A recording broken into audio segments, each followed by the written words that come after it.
Hi అండి, నమస్తే. ఎలా ఉన్నారు? అందరూ బాగున్నారు కదా? నాటు కొత్తిమీరతోని టమాటా కాంబినేషన్లో చట్నీ అయితే చూపిస్తానండి. ఇది టిఫిన్లోకి చాలా బాగుంటుంది, ఇడ్లీలోకి, దోశలోకి.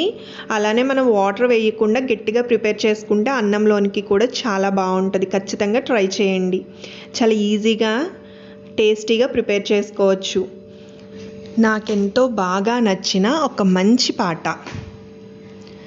కలలన్నవి కొలువుండని కనులుండి ఏం లాభమంది, ఏ కదలిక కనిపించని శిలలాంటి బ్రతుకెందుకంది,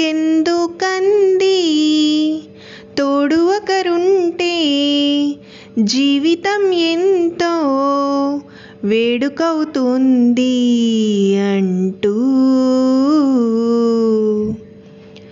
ఎటో వెళ్ళిపోయింది మనసు,